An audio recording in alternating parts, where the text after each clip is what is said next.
So welcome to Speaking of China lecture at Rutgers Center for Chinese Studies. My name is Tao Jiang. I'm the director of the center.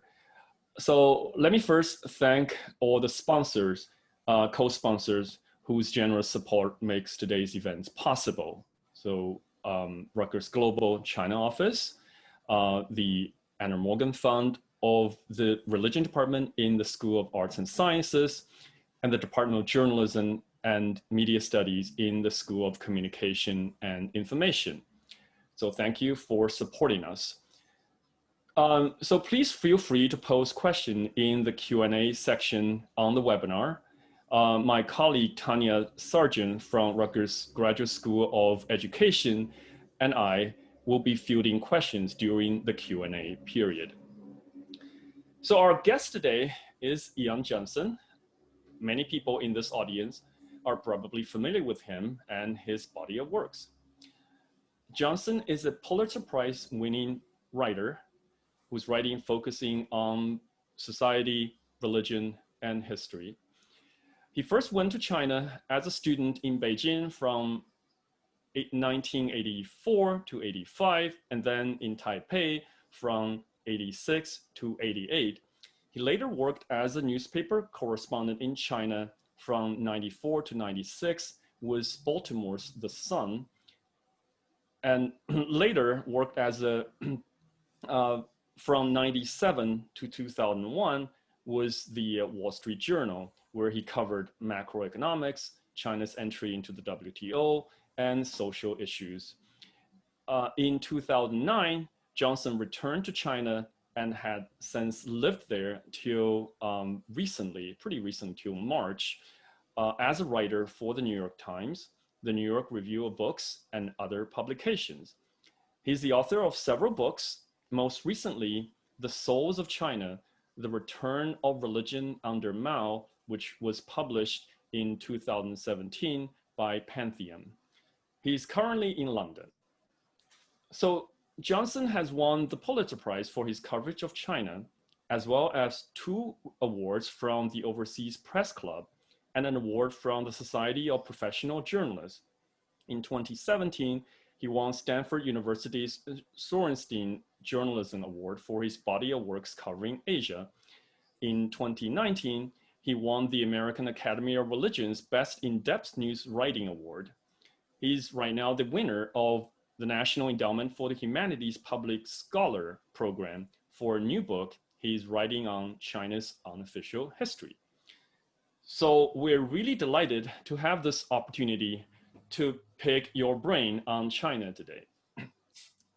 To get us started, so I just have the question, I'm curious, what first got you interested in China? That's one of those great questions. It's always hard to know exactly.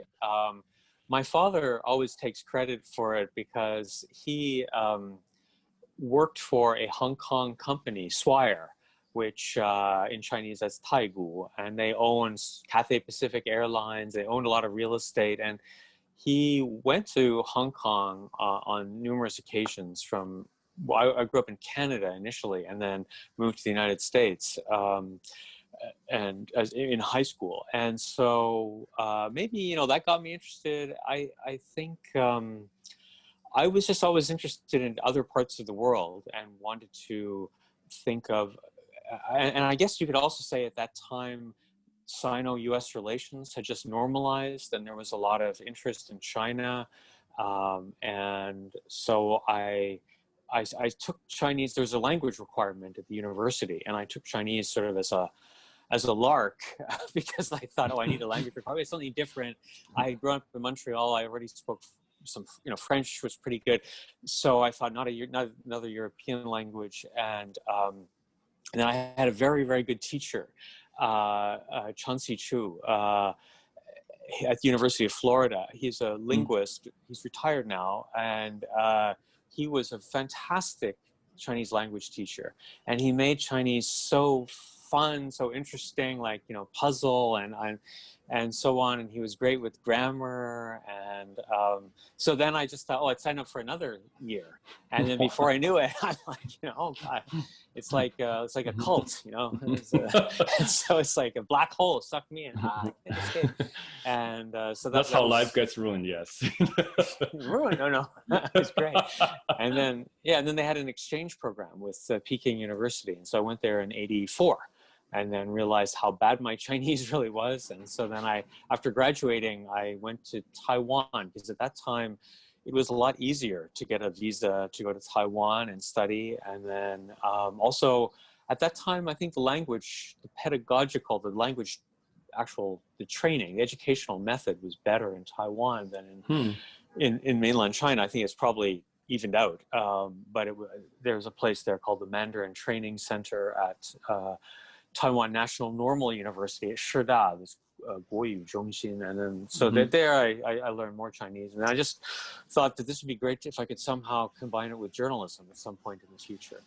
That was my goal. Yeah. Okay, yeah, very good, very interesting. So yeah, there's always the interest, the influence of a teacher, and anybody who can make grammar interesting, always get my admiration. So right now you're in London, right? Having lived in China since 2009, and of course sometime before that. So altogether you spend over 20 years in China. But the circumstances of you having to leave China early this year was unfortunate in many levels. And of course, the direct reason was the sort of tit-for-tat between the U.S. and Chinese government, expulsion of journalists. And you had this interesting piece on New York Times about what to do with your the sort of the wooden stuffs that you collected over the years in your practice of martial arts under master and right. And so I wonder whether you can share something about that circumstance of you having to leave China earlier this year. Yeah, it was a very unusual situation. Well, I didn't intend. I left China because of family reasons, and I was going to go back to Beijing in June. And then when I was in London, I found out that I had been part of this wave of people who had been expelled from China because of this increasing, as we all know, relations between China and the U.S. have been getting worse and worse over the past year or two. And one of the measures that the Trump administration took was to expel, I think it was 59 Chinese journalists in January, saying that they were, not really journalists, that they were working for state administrations or whatever. And then as a retaliatory measure, the Chinese government then expelled all of the U.S. correspondents for the Wall Street Journal, the New York Times, the Washington Post, and I think I'm forgetting one, maybe VOA, I'm not sure. Anyway, but I guess those are the three print publications, were those three. And so it was all U.S. citizens who were accredited for those publications. So even though I wasn't writing that much for the New York Times, my visa was through the New York Times, and so I got caught up in that wave, and so that's really had a disastrous effect on the coverage of China, because the number of correspondents left inside China has been cut quite dramatically. I mean, maybe about a dozen correspondents left. So if you compare 59 Chinese journalists versus 12 American journalists, it's not disproportionate, but those publications didn't have that many. I think right now the New York Times only has one person left in China, and they had maybe before 10, something like that. And so, and then the Washington Post has one, and the Wall Street Journal has a couple more because they had some non-Americans working for them. They had a couple of, I think, Australian and a Canadian. So they were a little better off just by luck, but it's really had a disastrous impact. We could talk about perhaps later, but those are the circumstances. So I found that rather than just coming to London for a few months, I was out of China for good. So that's been a radical change in my life, of course. Right. That's so that's just so unfortunate on so many levels, on person to person, level, and of course on this larger geopolitical ramifications and journalism and so forth. All of these are problematic, and so in a lot of your writings, that right, we can sort of tell this very intimate relationship, connection, interaction you have with the people you're reporting on, or you're sometimes, have spent days with them, and they allow you the kind of access that that can provide this kind of very vivid sort of portrait of their practice, of their life, and of their thoughts and their feelings, and it's really just fascinating. And sort of, I would imagine these kinds of stuff will become rarer and rarer in the future, and that's really, really sort of unfortunate. So, but I wonder whether you can say something about the people that you encounter in China. How do they see you as a foreign journalist, right? Sort of the Chinese are always curious about Westerners, about the West, about how the West think about and perceive China and the Chinese people. And I wonder whether you have particular sort of insight or maybe anecdotes about those from your vantage point as a journalist. Well, I think probably most people in the world are similar in that they are, as you said, curious, and they also feel perhaps misunderstood. I think sometimes when Americans go abroad, they think, oh, everybody thinks all Americans are wearing cowboy boots and carrying a gun and, stuff like that. They're like some cowboy or something like that. And, oh, all Americans aren't like that.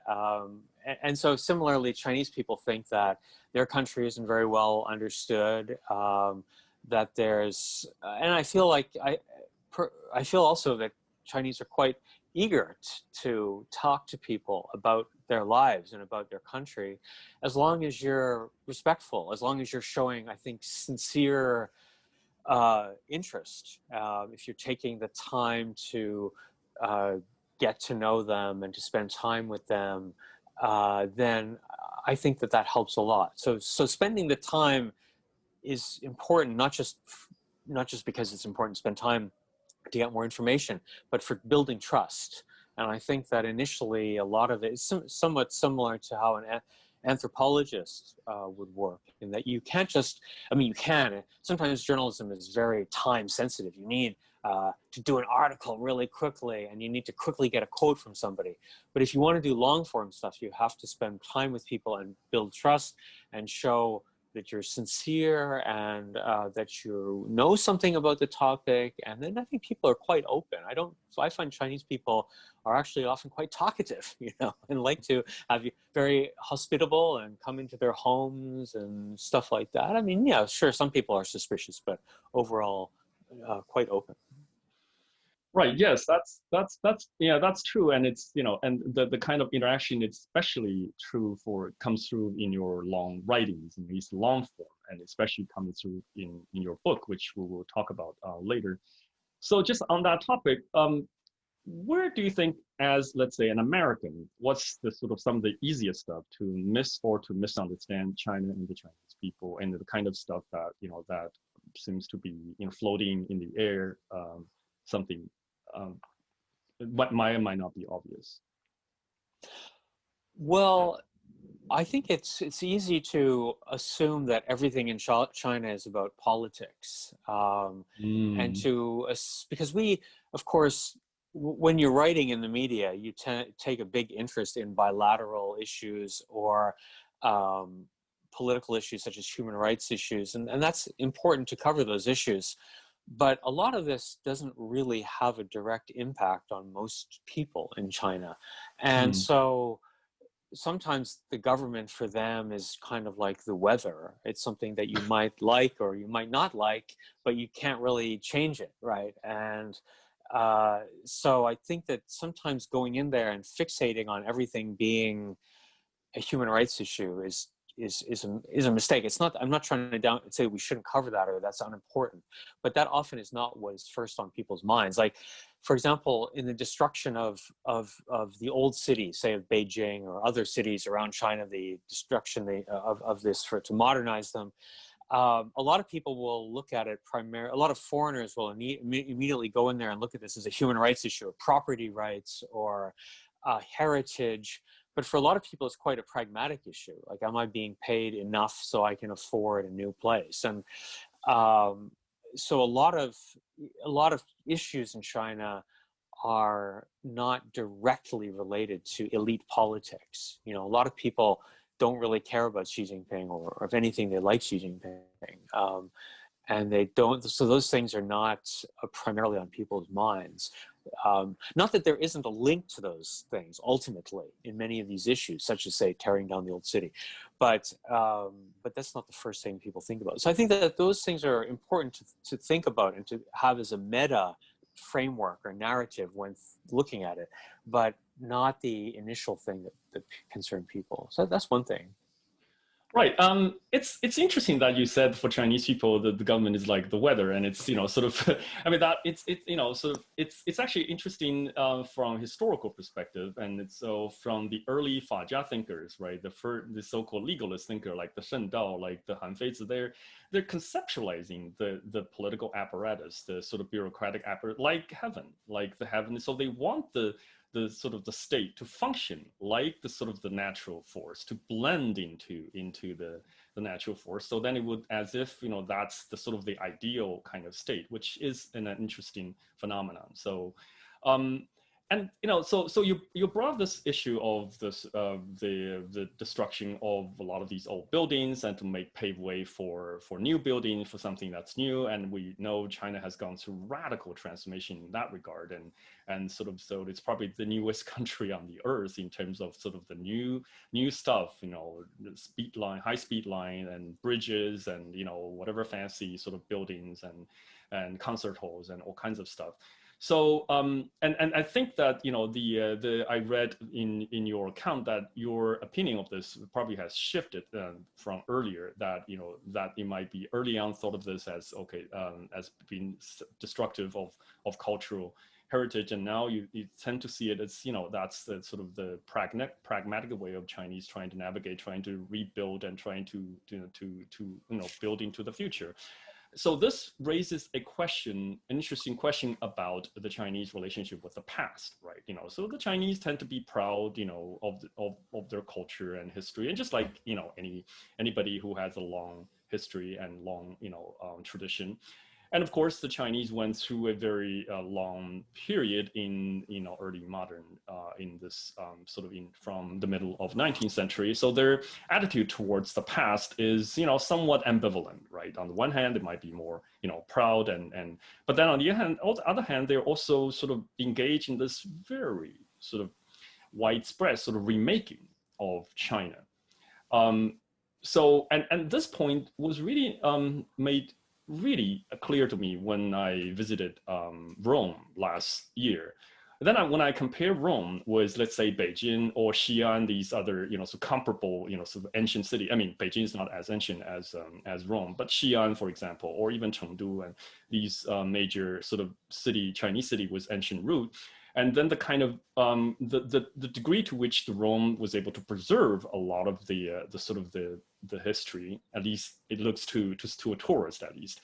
Whereas if you compare that to, you know, to any major Chinese city with an ancient root, right, don't quite see that at all. It's, you know, quite often they're, you know, the ancient buildings and stuff, you know, were, you know, in very limited sort of corners, and whereas most other places are you know, quite new. So I want you to just maybe share some thought about how the Chinese think about their relationship with the past.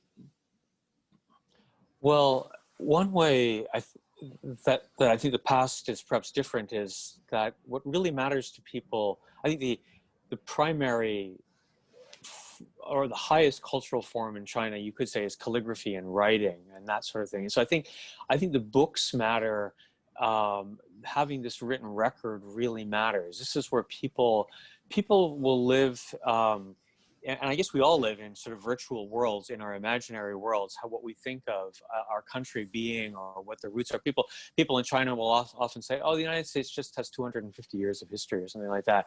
And they'll say, but then Americans will say, yeah, but we think of our roots going back at least politically, the inspiration for this going back further to Greece or something like that.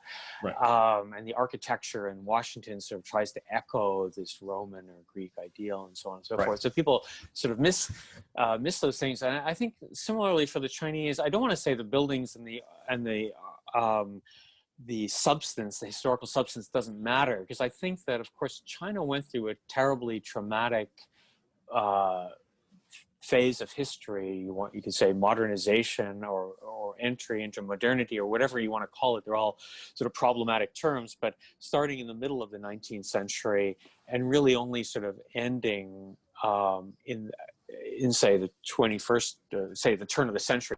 So sort of for 150 years, all through the 20th century, there were wars and upheaval, and really only stability returning with the Deng Xiaoping era, starting in the late 70s and 80s and stuff like that. But even then, there was still a lot of, and I guess China's only really had stability for the past couple of decades.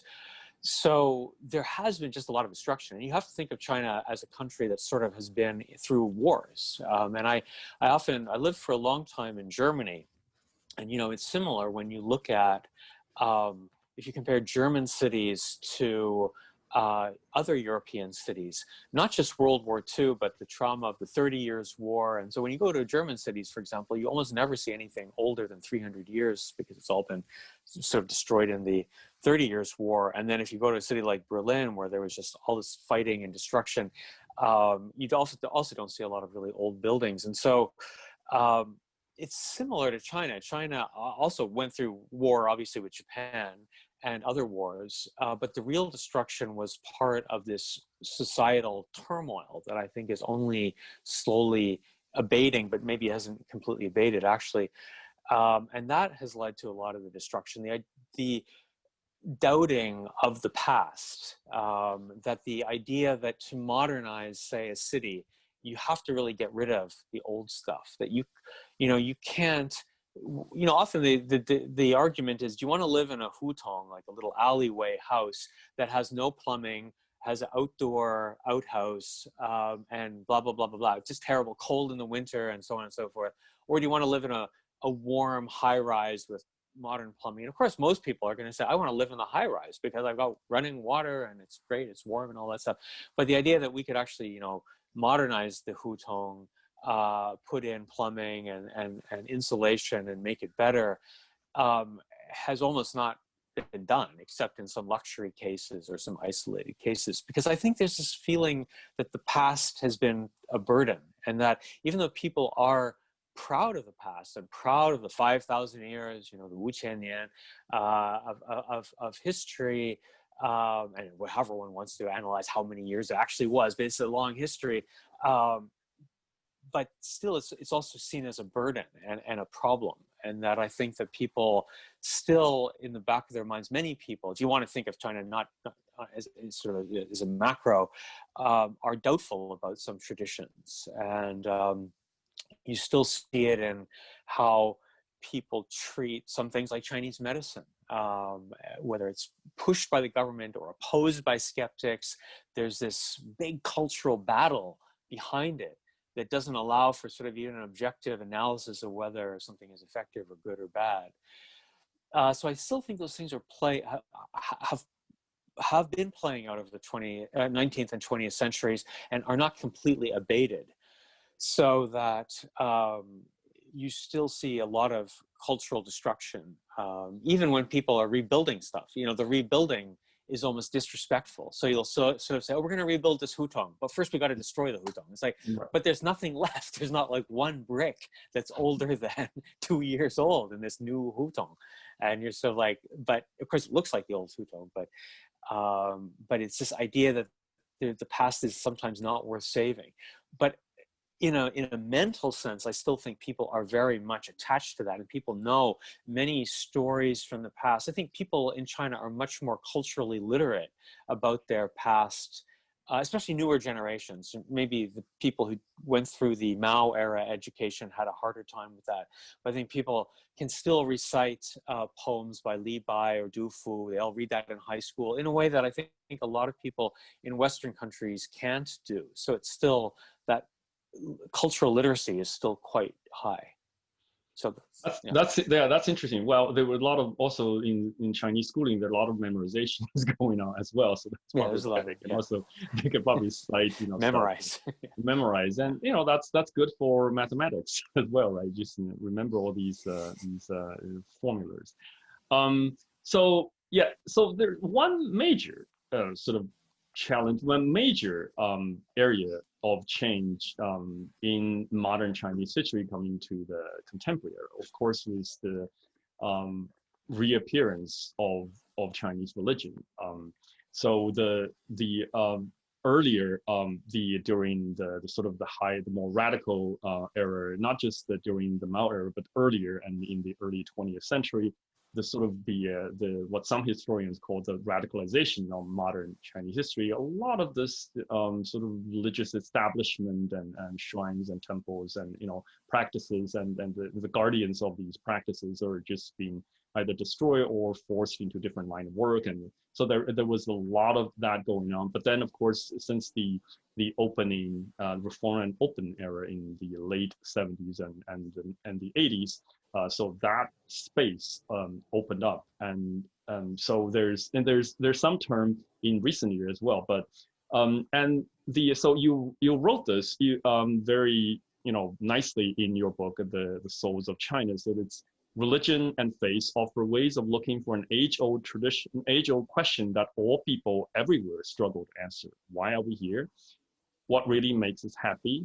How do we achieve contentment as individuals, as a community, as a nation? What is our soul, right? And you had this description of this Mr. Liu in Shanxi when he was burying his father, aided by this Li Bin's group. And so he was asking you, basically said, why are we here, foreigner? Tell me. I said that I had one answer, figuring that he would move to another subject, but Mr. Liu was insistent. Why are we here? He said again. Why? Right? This is the kind of question. And of course, during those grave moments of the death of your family member, of your parents, and these kind of questions tends to resurface. But of course, these kinds of questions are not unique to China. So it's not unique to Chinese. So it's how do you locate meanings in a sort of a increasingly secular society, and the challenge of a sort of a technocratic state. So what are, in your research and encounter with Chinese people, what are some of the more unexpected answers from Chinese people to these kind of questions that seem to be perennial? Right. I think that the question of religion is really interesting, because when you were talking about the relationship to the past in the earlier question, religion to me is a great example of that I think there was this because of this period of great self-doubt that began in the 19th century, people began to doubt their own culture, and religion being a key part of traditional Chinese culture, just like all cultures, religion played a key role. And when that began to be questioned, and you can see that the norm for what a proper religion became Christianity, really. Christianity became the norm, and other things began to be defined as superstition. And so still today, a lot of people talk about, well, they don't use the term so much superstition anymore. It's still used, 迷信, but for a long time, this was quite a common term to almost denigrate traditional Chinese cultural practices. So the effect of that is still there when people think about meaning in life. And I think, of course, people find meaning in all sorts of things. There's still many people in China, just like in other countries, who are obsessed with consumerism, and that I'll really only be happy when I have a BMW 3 Series. Oh, wait a minute, a 5 Series. No, wait a minute, a 7 Series, and then I'll be really happy. Or if I get the Mercedes S-Class and can afford blah, blah, blah, and blah, blah, blah, and get all this sort of stuff, and then I'll be really happy. But the interesting thing about China is that China went through this phase so quickly. People went from not having too much, not everybody, of course, but there are many people in China who then satiated many of their material needs. Not that all Chinese people have Mercedes S-Classes or something like that, but that they got that and then realized, hey, it still hasn't answered all the questions.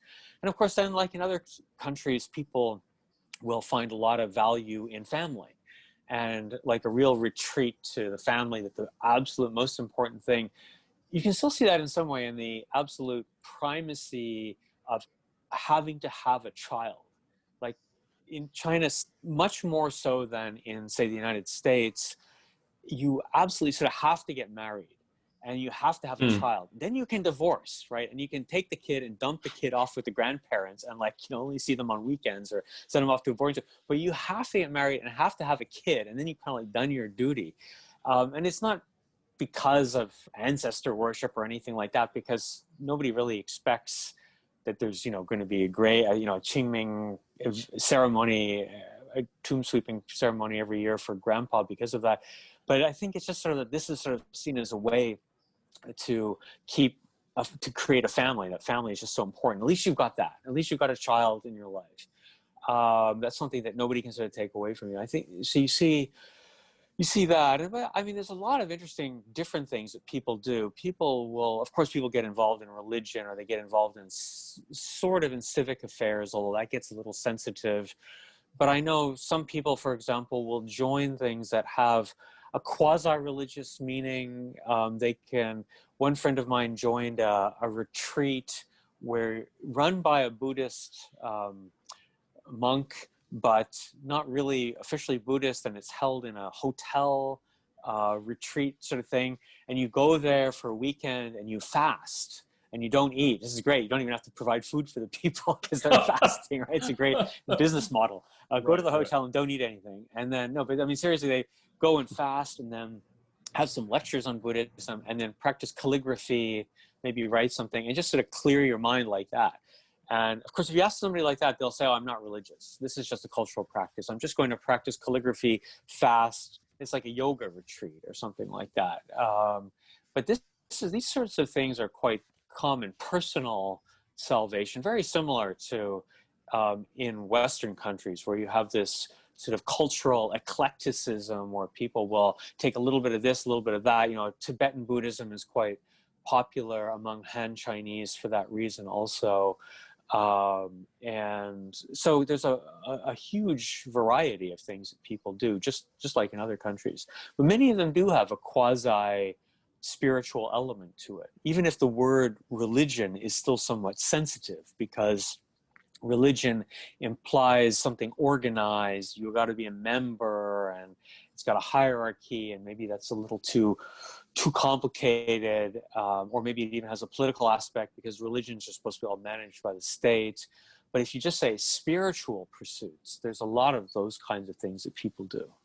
And, you know, I mean, to me, if you're going to a retreat run by a Buddhist monk and you're practicing calligraphy, maybe writing out Buddhist sutras, and there's an incense burning, you're not actually going to a temple, but it does have a strong flavor of religion. And that's interesting for people. Right.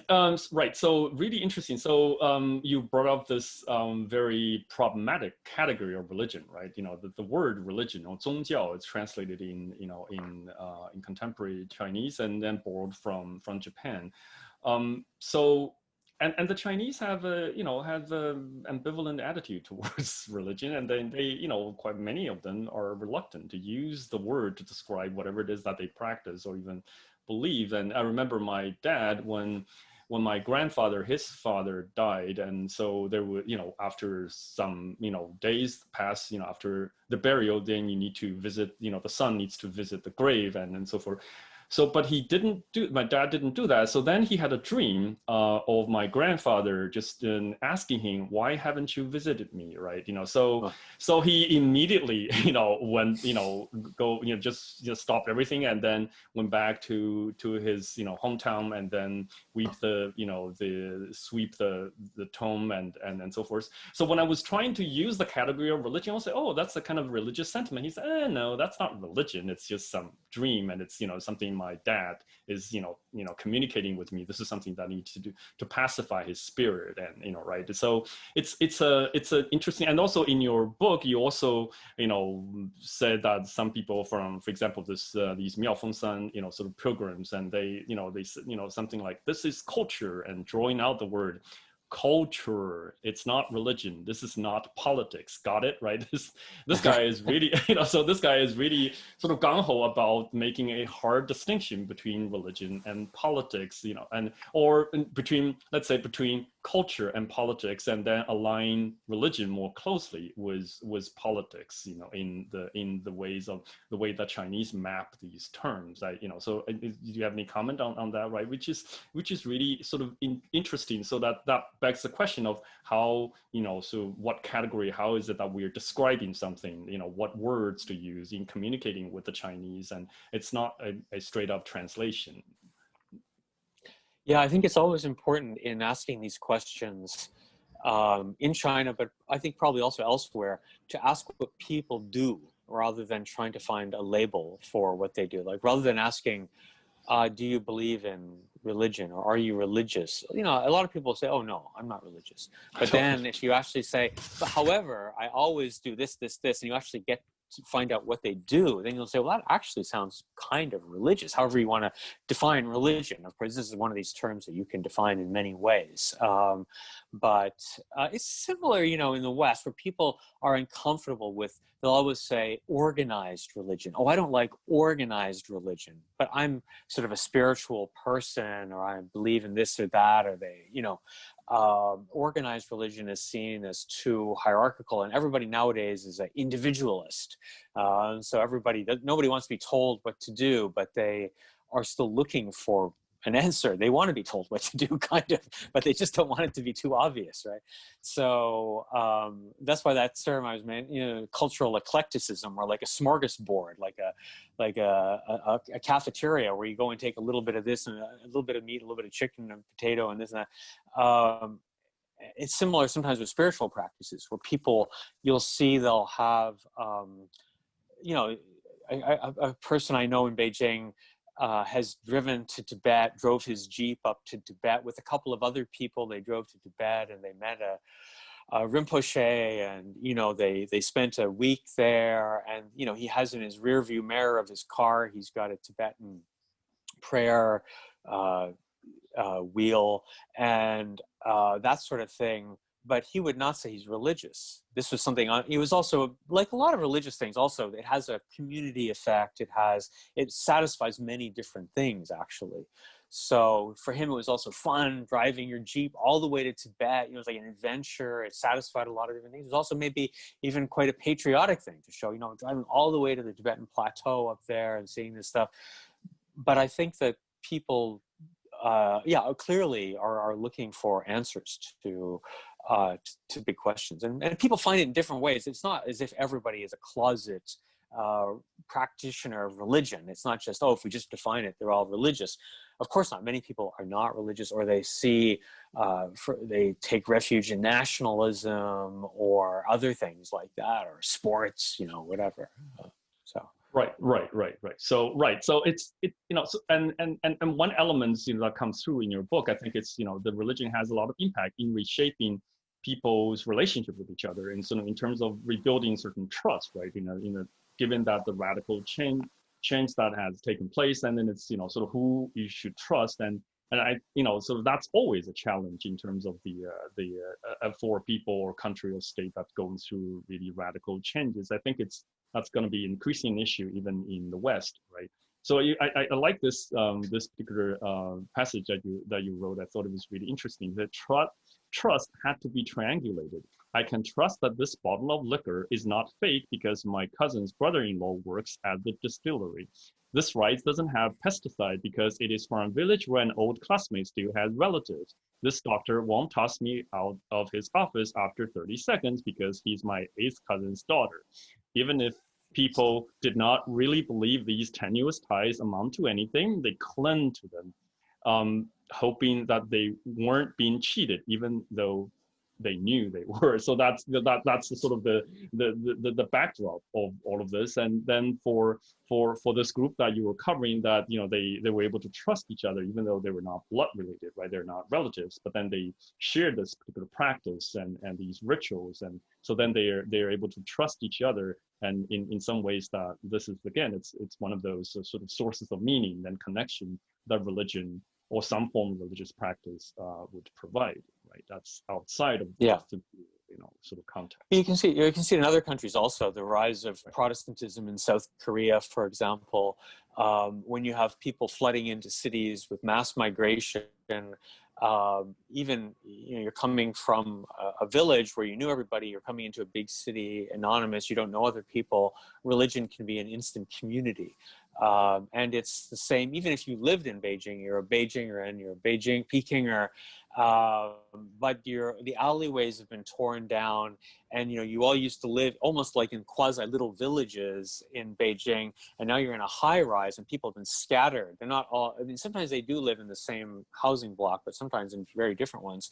So these pilgrimage associations or religious groups can act as ersatz community where you can stay in touch with people via Wechat, and then by having these pilgrimages together, and that gives you a network of people. Right, absolutely. So that's, religion, for a lot of people is, the church where you meet people. So, right, all the kind of, so that's one of the most fundamental functions of religious affiliations. And if this is somebody we both believe in this, or we both practice this, and this is somebody I can trust. So I need to bring this to a conclusion soon, and looking at the time. So 2020, right? This is gonna be a year for history, and we are not done yet, and we still don't know how things are gonna shape. And so how 2020 is gonna be looked upon, historically, will to a large extent would depend on how things turn out, whether in short term or long term, and so on and so forth. But this is definitely a historic year. So, and it's interesting from a China perspective. In this book, Deep China, this co-author wrote this in their introduction. It said, in 1949, only socialism can save China. In 1979, only capitalism can save China.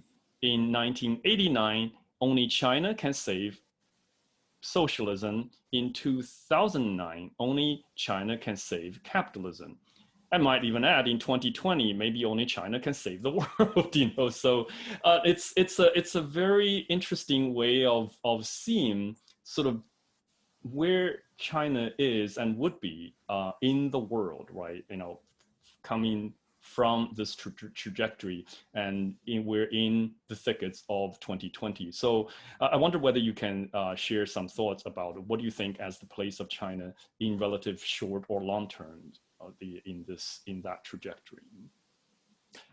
Well, I think maybe from the leadership's point of view, although I don't talk to Xi Jinping on a daily basis, but I can sort of imagine the leadership imagined that China was rising in the world, and that it would still take another decade or two for China to really be truly a superpower with, just from a military point of view, however you want to define superpower, aircraft carriers and stuff like that, and economically, GDP, per capita GDP, it would take a little bit longer.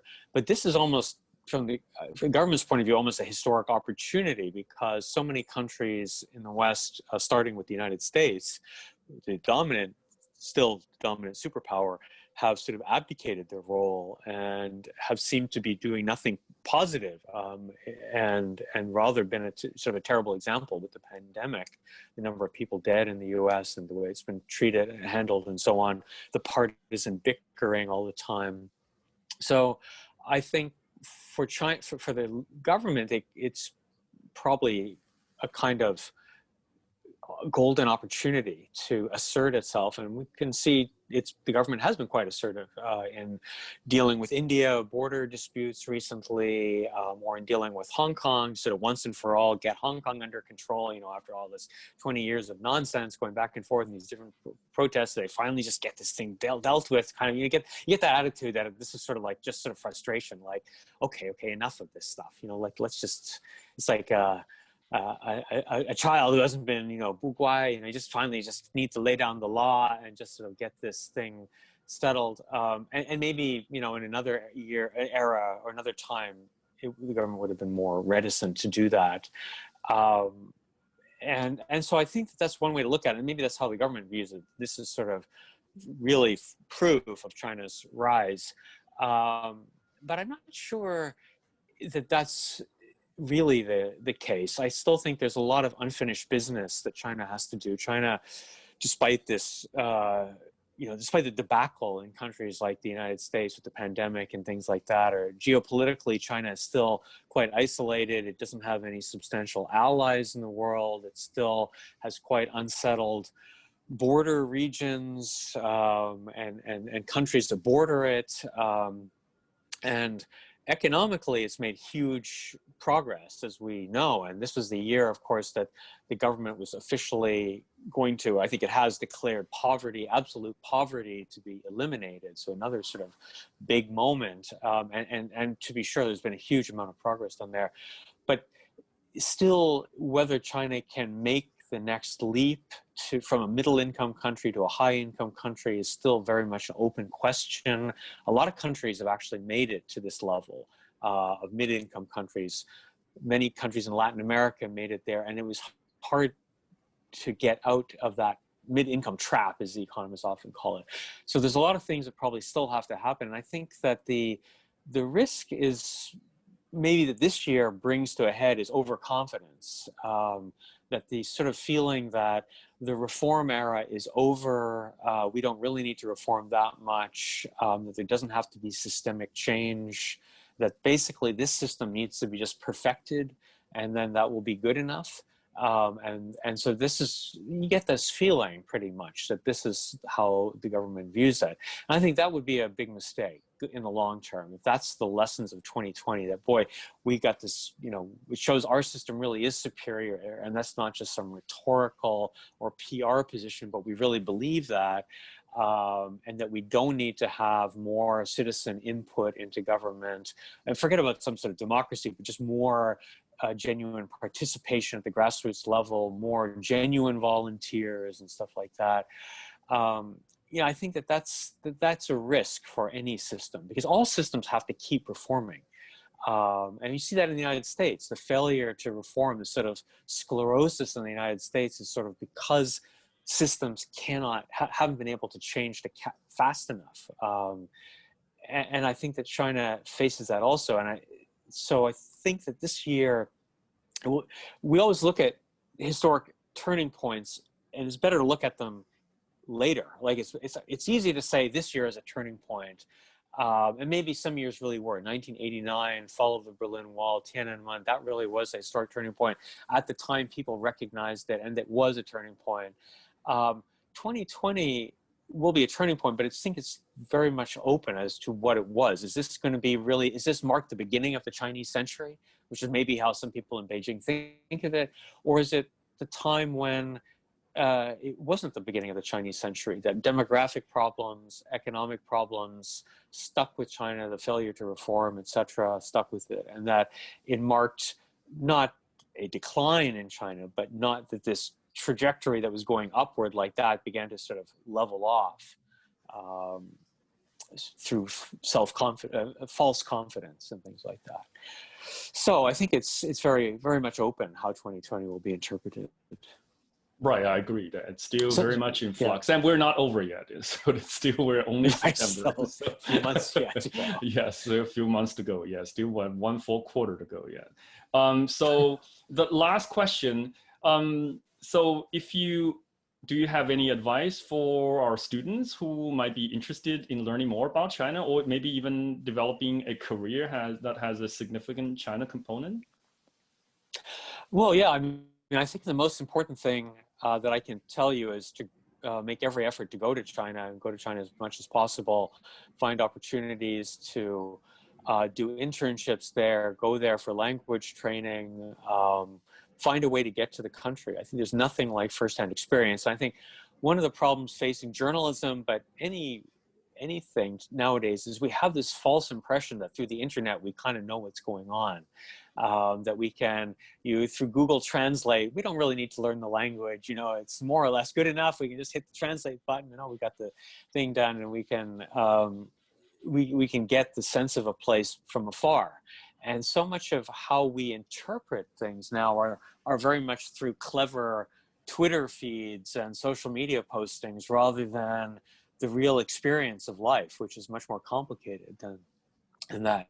And I mean, everybody knows that, right? But I think you still have to go and do it. And I think the more time you can spend in a country like China, the better. And I think also in terms of career, some people may be pessimistic because they say, oh gosh, business ties are bad, Sino-US relations are not very good, academic exchanges are not as strong as they were in the past, journalistic careers are not as clear as they were in the past. But I do think that this will improve over time. And I think this is a particularly bad year. We can't forget that. This pandemic is unprecedented. It's cut ties around the world. And we have to believe that things like globalization and more interconnectedness will increase, and we'll get back to where it was before, and will increase over time. And we need more and more people who can mediate between cultures, who can help us understand other cultures.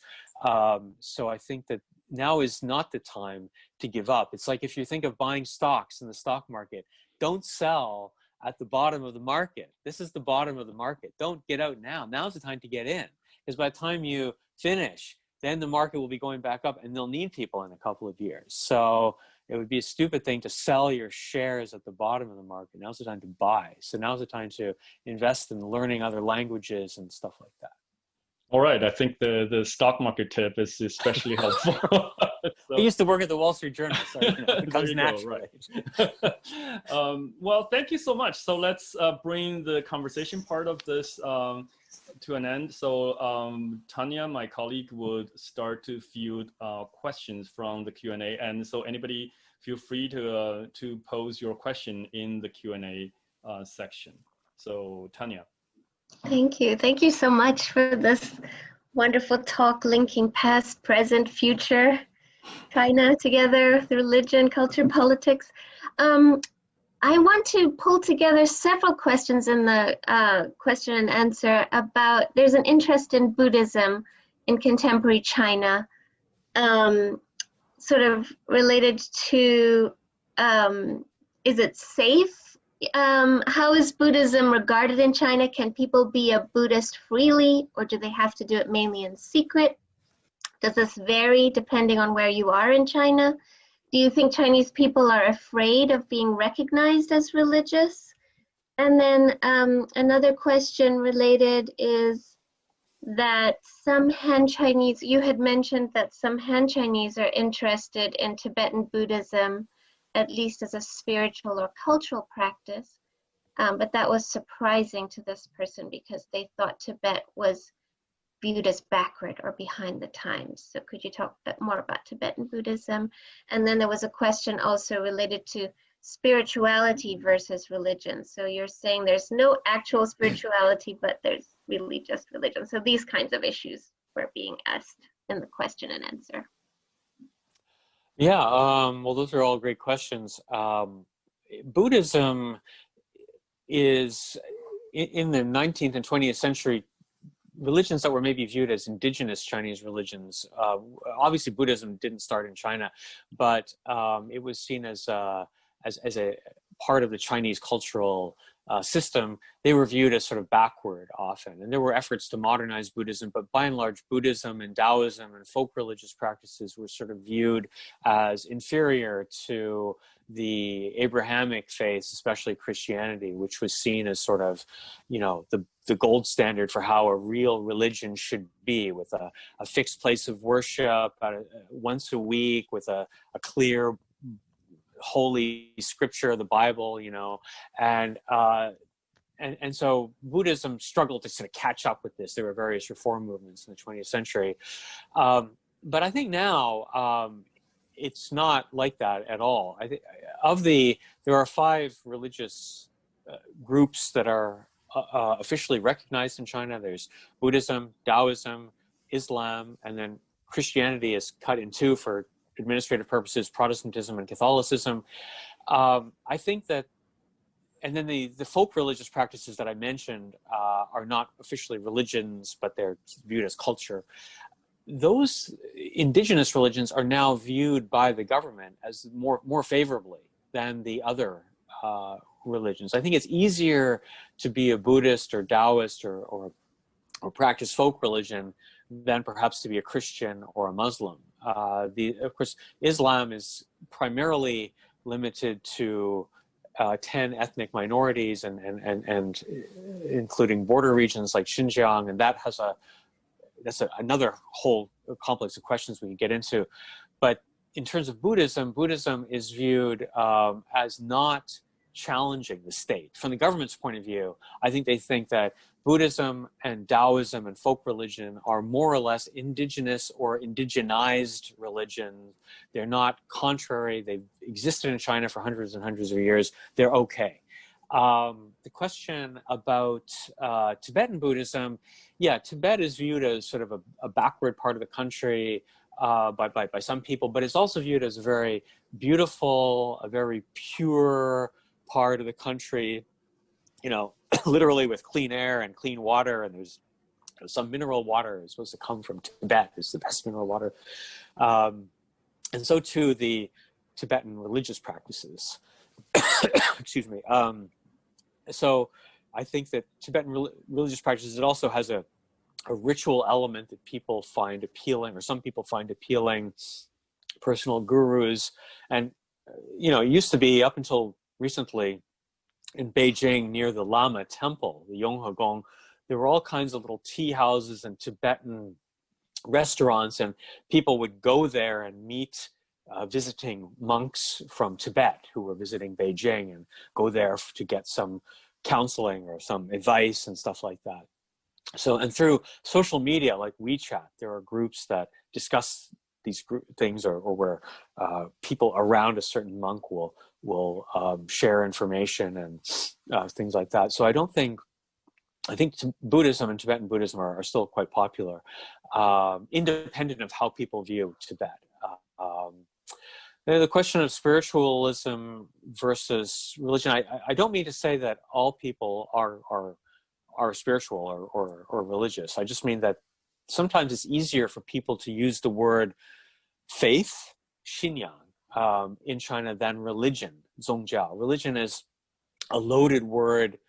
As Professor Zhang was mentioning, it's a word that's a neologism, more or less imported from Japan in the late 19th century to explain this phenomenon in a sociological, sort of modern sociological way of what people do. And therefore it got this political connotation. And I think people are much more comfortable using the word belief or faith than religion. That's less of a loaded word. And if I could, I wanted to just add, Professor Song had asked me a separate question, which is related to this, and maybe I could just add my answer. He was asking about the rise of literature that has a shamanistic or even a superstitious element to it, and why this is sort of allowed and why this isn't viewed unfavorably. I think that's a really interesting question, this idea of superstition, that some faith or beliefs are legitimate, some are illegitimate, and the illegitimate ones are considered superstitious. That the government used to use that terminology a lot more, and I think they don't use it that much anymore. A lot of things that were considered superstitious in the past have been now redefined as simply cultural practice, just culture. So people just use that word 文化 to describe that. It's more neutral, and people will often say, "Oh, this is not religious. This is just our culture." 我们的文化. So it's just that's like okay. That's unassailable. So something like shamanism, you can just say, well, this is not a religion. This is just a cultural practice. And they'll even just use this new term borrowed from the UNESCO, from the United Nations Education, Science, and Cultural Organization, intangible cultural heritage. And so intangible cultural heritage is a way to support things that are cultural practices, but they're not, but they have sometimes have a spiritual component to them. And so things that used to be considered superstitious are now redefined and even supported, get government subsidies as intangible cultural heritage. Professor Zhang mentioned the pilgrimage to Miaofengchan on the outskirts of Beijing. This gets government subsidies as intangible cultural heritage. So I think that's a way to redefine things that were superstition, including shamanism, I think, is now viewed as acceptable. Thank you. Let me, so there's a question about, from somebody who asked, do informed Western journalists and academics still have a role to play in shaping important aspects of Sino-Western relations, or will policy by twit between less informed elites become the norm? What do you think? Well, I guess the questioner probably knows the answer already. I think there is a rise in many countries around the world of ideology over fact and experience. And we can see this in US policy toward China, I think this predates the Trump administration, but there was this feeling, probably this long-term trend that China hadn't turned out the way people had hoped it would, that it was undemocratic and that we had to take a tougher line against China. But the Trump administration is sort of taking this to a new level of this dissatisfaction or disappointment, and has just unilaterally taken a lot of positions, such as kicking out Chinese journalists, closing consulates, that this is somehow going to change things in China without any consideration, even for U.S. interests. And I think that this is a risk.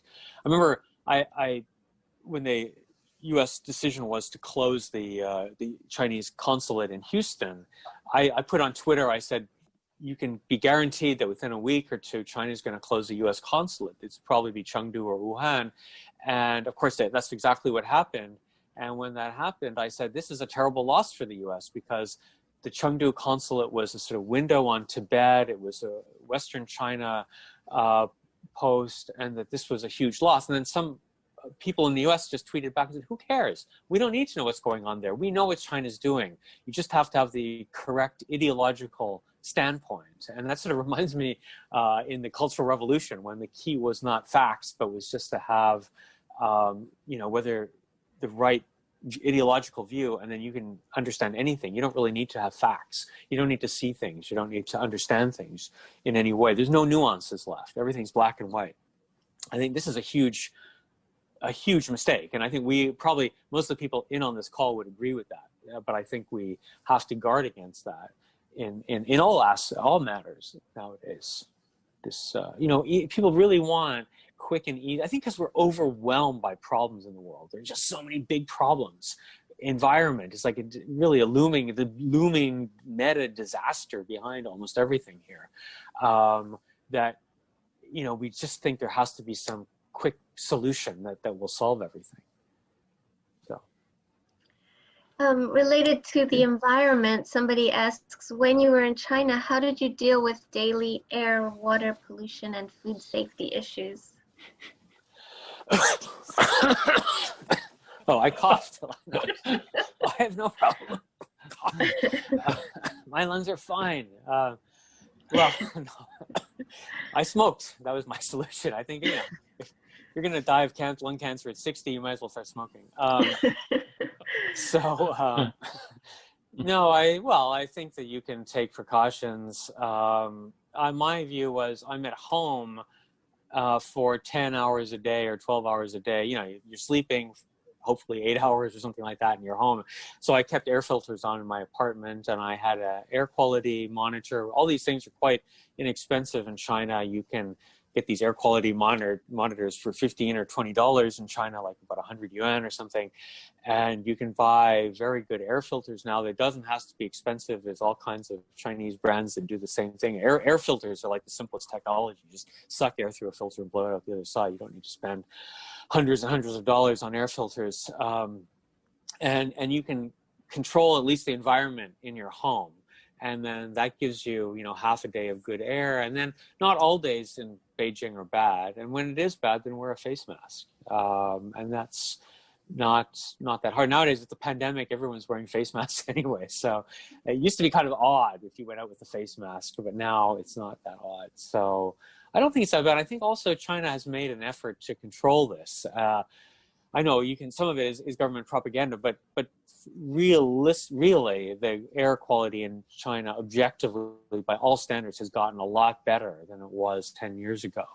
And you can see the advantages sort of a strong authoritarian state. When they want to do something, they can get results in certain technocratic fields, and part of it is improving air quality. It's not like that in all Chinese cities, but the capital for sure. They want to make the capital clean and everything like that. So it's a lot better than it was 10 years ago. Thank you. So somebody was asking, what do you think if there is a change of administration in America? Will things change in the U.S.-China relationship, or maybe there's some more deeper sort of structural a factor in play that would prevent, sort of going back to what it was before? Yeah, no, as I was saying, there was a long-term, say, disappointment with how things had turned out in China, that there was this growing feeling that engagement hadn't brought what people had hoped it would bring. Maybe there was a bit of a naivety about what engagement would bring, or there was a bit of a straw man argument. I don't think anybody really thought engagement would fundamentally democratize China or something like that. But this was used as an excuse, I think, to sort of call into question engagement with China. And I think objectively also, China's increasing role is forced projection through aircraft carriers, building these islands in the South China Sea, new military bases. This is upsetting the balance of power in Asia. Maybe it's inevitable, but I think that there would have been a rethink anyway. And so I think that after the November election, if there's a change in administration, that it would not signal a 180-degree turn in policy toward China. It won't go back to the way it was 10 years ago. I think that, but it will change in important ways. I think the tone in dealing with countries matters. I think it matters whether you're, on the one hand, 1 year praising Xi Jinping lavishly as a great guy, wonderful, my best friend, and blah, blah, blah. And then the next minute, it's the China virus. China is the root of all evil in the world. And there's a reason why diplomacy is often measured and quiet, because you can get something achieved by taking measured approaches. There would probably be an effort to change some things, like maybe restarting the Fulbright scholarships, or trying to maybe engage with China in certain areas, perhaps even reopening consulates and stuff like that. I could imagine that, less bellicose. But I think there will still be a fundamental geopolitical rivalry, because you do have one established Pacific power and one rising Pacific power. That's not going to change. And you have one rising economic power and one established economic power, and that's not going to change. So I think this will be, but I think, it's also incumbent on China to engage in constructive ways as well, I think, with other countries. And so I think it's sort of it has to happen from both sides. So the next question is about citizen journalism. And I wonder, I'm going to read the question, but then I wonder if you could put in a plug for your book that you're working on and about unofficial history in China, because somehow I feel like it is related. So the question is, so the US has seen a lot more citizen journalism on social media, especially with Black Lives Matter and increasing mistrust in more established official media. I wouldn't say there's a similar mistrust in established Chinese media, but have you seen similar citizen reporting, especially with COVID, with the rise of Weibo and Wechat? I've heard from many friends and seen within my own family that there's a ton of misinformation on Chinese social media, not unlike Western social media. Yeah, there is a rise in, or there was a big rise in civic journalism or citizen journalists. Of course, and we saw this with the Wuhan virus. We shouldn't call it the Wuhan virus. The virus that started in Wuhan. But when the virus started in Wuhan, we saw this. Some Chinese people went to Wuhan a lot. Went there and started to report immediately, and there were diaries that people kept, and this was quite popular for a while. Obviously, the government got control over that narrative, and a lot of these journalists went offline, and some were arrested. So there's Chen Qiushi, I think was his name, and others like that no longer were able to publish. But I think that this trend in China has been going on for a while, and it's something that's harder to control.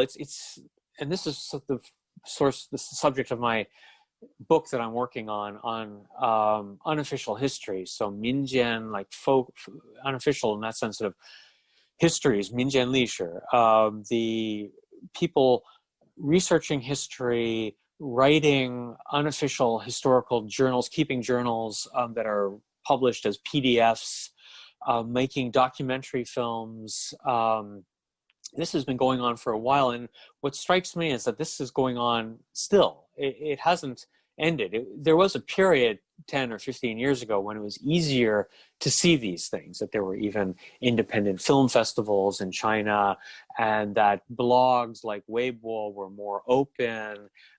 They weren't so tightly controlled, but there is still a big interest in telling these, keeping a record of the past. I think history has such an important role in the Chinese culture. Writing history is sort of one of the greatest things you can do. It's a risky thing also historically, but it's also one of the most important things you can do. And who controls the historical narrative is so crucial. Who writes the history? And of course, every dynasty, every government tries to write its own history and shape it, but people are also trying to do it on their own in China nowadays. And I see that continuing, and I think it's something that will continue to go forward despite the awesome force that the government has to shut down these outlets over time. So here's a question from an academic who asks, can you please comment on the problem of self-censorship as it pertains to the predicament faced by academics and journalists working on China, especially the fear of facing lack of access, travel restrictions, if writing on issues that government deems sensitive? I don't know what they're talking about. Who would self-censor? China's fine. No, under the leadership of Xi Jinping, the country's moved. No, I mean, obviously it's a difficult thing. I mean, you look at what's happened to some people who devoted their life to Xinjiang, and then they learned Uyghur and did all this stuff, and then finally they couldn't go and do any field work in Xinjiang. That's a huge blow. That started 10 years ago with that. A whole group of Uyghur, not Uyghur, but Xinjiang academics lost their field, sort of, and had to retool or do other things. And it is, I think, an issue, especially if you're involved in contemporary China or fields like anthropology or ethnography or contemporary history, where you hope to go and maybe go to an archive or something like that. It is a big challenge.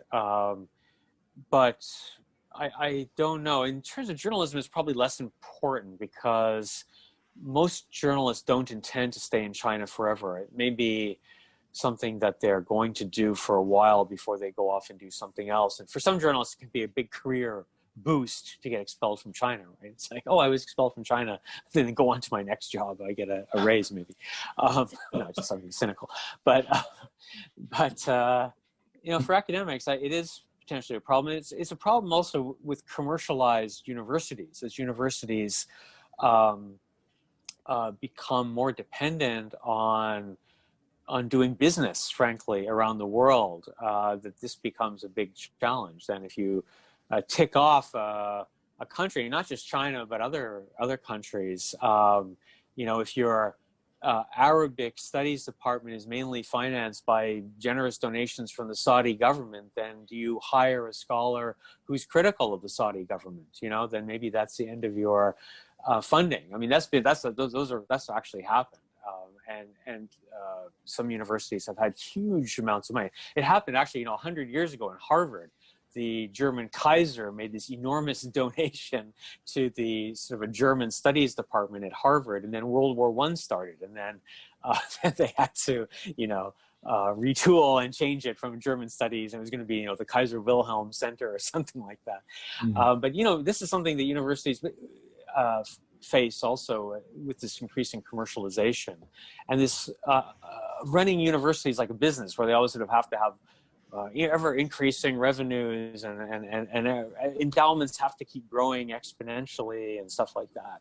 That model is fundamentally flawed, I think, and I think this helps highlight this problem. So more about business then, could you possibly comment on the TikTok deal? And is doing business between these two powers going to be fashioned in a similar way in the future? I hope not, because I think this is this is the US imitating the worst way that China has done business in the past. China doesn't always do business like this, but in the past, China would do business like this, where, well, you can come in and do business here, but you've got to guarantee that you'll transfer this kind of technology, or you'll create this number of jobs, or you'll open a factory in this city and that city, and you can only do this, that, and the other thing. Those were always seen as impediments to doing business in China, because the Chinese government would require this of foreign businesses. I don't think it's good for the West to imitate this. Now, if there's legitimate security issues because you think that people's personal data is being compromised, then that's a legitimate source, and that has to be dealt with. It would be a complex issue, but I don't think sort of forcing technology transfer, which was part of under discussion, is a good idea. I'm not. And I think that a lot of this is sort of a knee-jerk reaction, that trying to show that you're tough on China in an election year. I think it's really hard to separate this, because the administration has such a track record of politicizing Sino-US relations in this election year, that all this stuff is coming up just this year, that it makes it hard in good faith to view these measures as entirely justified. And same with Wechat. I think that banning Wechat off app stores is almost an effort to spite China, or to somehow just do something that's almost like mean-spirited in a way. I don't, again, if there's legitimate security issues are one thing, but I think those could be dealt with by finding out where servers are, or how data is collected or processed, or something like that. But I don't think that that's the administration's interest. The administration is rather interested in showing that it's taking a tough line against China, so we can blame China for the virus in case the virus is an election issue, rather than other things like the Supreme Court or whatnot. And then we can sort of blame China for this and try to get reelected. I mean, I really think that the administration has cast aside this bipartisan consensus on China that kind of existed for several decades, and is pursuing a very narrow, short-term tactical strategy toward China. So here's one question. So I'm going to read it. I appreciate your comment that we need more people who can move between societies and increase mutual understanding. can you talk about some of the most important and most difficult points that you would like to be understood about China right now in this era of rising xenophobia, especially in the US? Well, I mean, that's a big that's a big question. How would I like people to understand China? I think what I mean, on some level, I mean, it sounds cliched or something, but I think it's important to see the similarities between cultures. That the obviously cultures are quite different, and the political systems are quite different. But what interested me the most in spending time writing this book on religion in China, the souls of China, was these fundamentally similar views of what constitutes a good life. Other people have written about this also.